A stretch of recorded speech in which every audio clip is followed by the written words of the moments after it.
Так, видишь, стаканов мало осталось, давай. Девочкам нужно побыстрее натирку сделать. Все это протри, все сюда выставь, хорошо?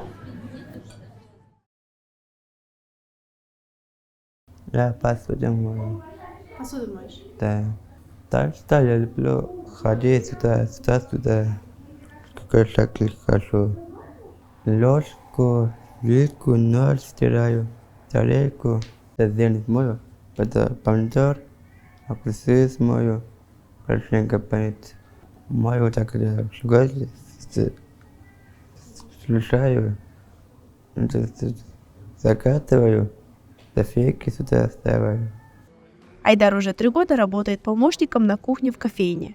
Коллеги отмечают его ответственный подход к работе и аккуратность.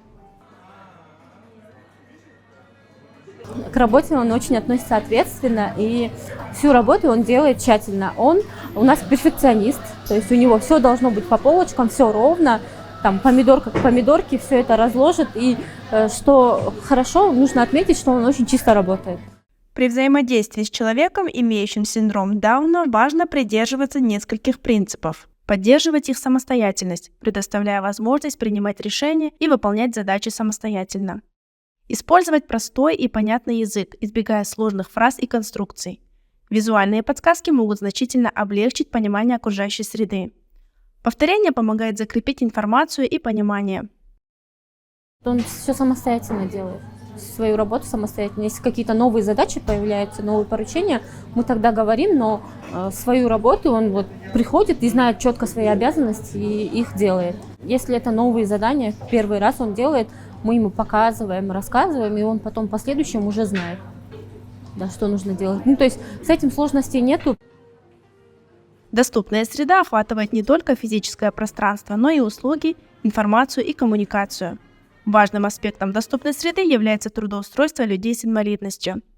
Этот процесс позволяет им чувствовать себя важными и полезными в обществе. Когда ему начали платить зарплату, так это он вообще с такой гордостью принес. Я помню, когда первый раз принес зарплату, получил, конверт ему дали.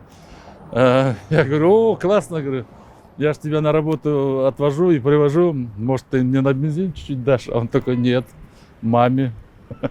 И он с такой гордостью домой приносил этот конверт, маме отдавал. Я даже был готов сам платить, чтобы он там где-то работал бы, где-то в каком-то коллективе был, у него своя атмосфера рабочая была бы, там с друзьями познакомился бы.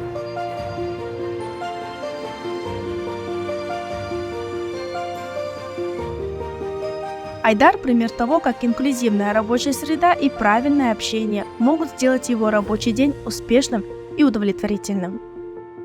Ты любишь петь? Да. Да. Караоке был. Танцевать люблю. Шашлыкать. А какую музыку ты любишь? Музыку? Есть любимая песня? Да. Адель. Адель?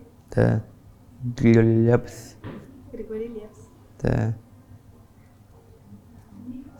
Сергей Жуков. Знаю. Сергей Жуков. Да. А какую песню ты знаешь Сергея Жукова? Ну, это всех знаю. Я? Самая красивая? Да. Спасибо. А кто еще красивая? Ясмина красивая? Не знаю. Хорошая, да. А Наргиза красивая? А? Вместе работаете, да? Они красоточки, да? Они подруги? Да? Пупсик, да?